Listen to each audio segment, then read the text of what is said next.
The average daily balance method. Use the average daily balance method to compute the finance charge on the credit card account for the month of August, 31 days. The starting balance from the previous month is $250. The transactions on the account for the month are given in the table to the right. Assume an annual interest rate of 24% on the account and that the billing date is August 1st. The first step with the average daily balance method is to multiply the balance for each transaction by the number of days until the next transaction. To make things simpler, I'm going to create a chart. Here I have a chart with 4 columns. The first column is the transaction column. Here I've listed all of the transactions that were given to me in the problem. The next column is the number of days until the next transaction. The third column is where I'll figure out the balance, and the fourth column is where I'll multiply the number of days times the balance. So my first step is I'm going to look at the first row, which is the balance on August 1st, and I want to figure out the number of days until the next transaction. Well, as you can see, the next transaction is on August 5th. So I have the 1st, the 2nd, the 3rd, and the 4th of August until the 5th. So that is 4 days. Now I want to find the balance. And since this is the first row, I'm going to have a balance of my starting balance, which is $250. That was the balance that was carried over from the previous month. So I'll just write $250 in this block. Now I'm going to multiply the number of days, which is 4, times $250, which is the balance. And I get a total of $1,000.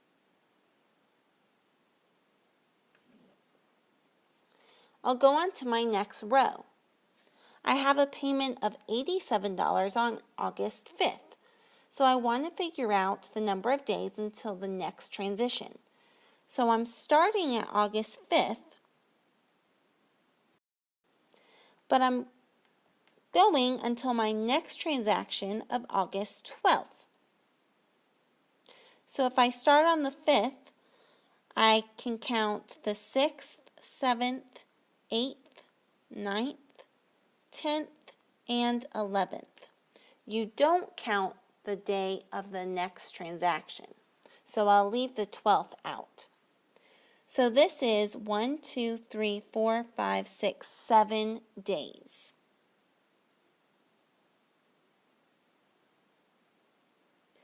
Now I need to calculate the balance.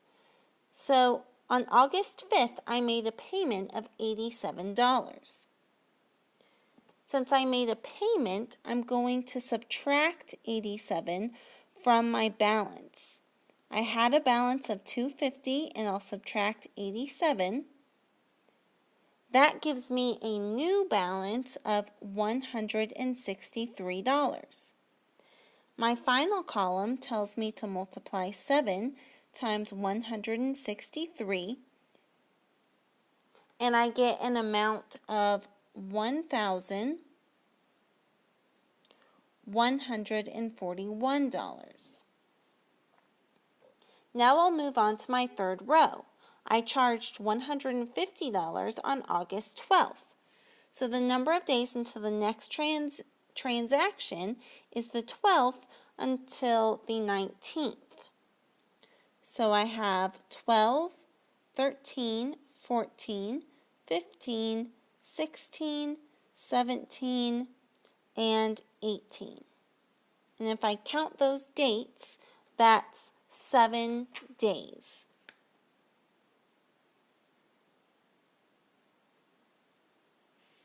My balance is the 163 plus 150 because I charged $150. When I add 163 plus 150, I get 313. In my last column, I'll multiply 7 times 313, and we get an amount of $2,191. My fourth row is a charge of $21 on the 19th. And the next transaction after that is on the 31st. So I have the 19th, 20th, 21st, 22nd, 23rd, 24th, 25th, 26th, 27th, 28th, 29th, and 30th. And if I count the number of days that I listed, I have 12 days. Now I'll calculate the balance. So I had a balance of $313, but I'm going to add $21 to it since I charged $21.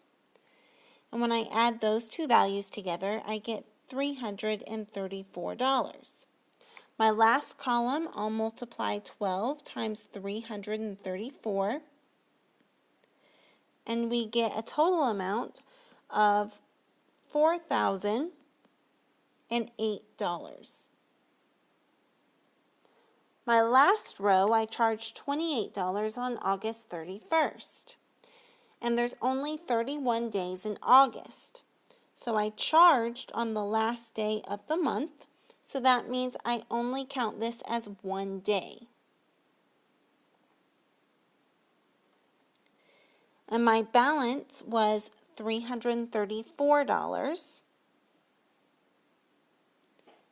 I'm going to add $28 to it to account for my charge, and I get $362. So my last column, I do 1 times 362, and my amount for that row is $362. My second step is to take the amounts that I found in my last column, which is the $1,000, $1,141, $2,191, $4,008, and $362, and add them all together. When I add all of those values together, I get $8,702. My third step is to divide the amount in step 2 by the number of days in the month. The amount found in step 2 was $8,702, and there's 31 days in August. So I'll divide that value by 31. This will give me a number of 280.7096774. And I'm going to round to 2 decimal places because this number represents my principal, P. So P equals $280.71.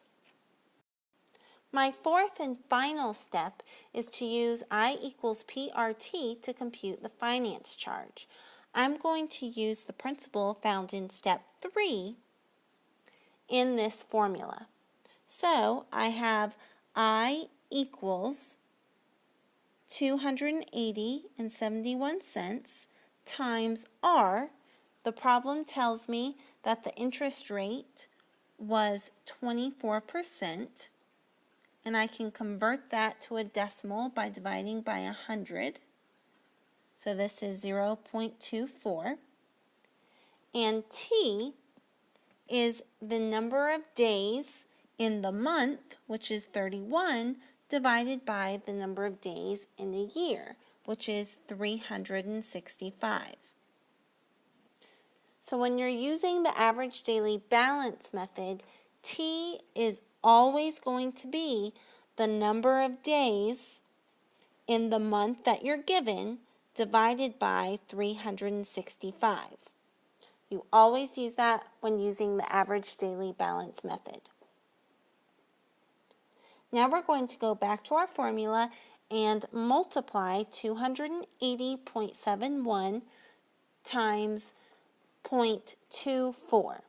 When we do that calculation, we get I equals 67.3704 times 31 over 365. We want to use fractions. Don't convert 31 over 365 to a decimal. You'll have rounding error.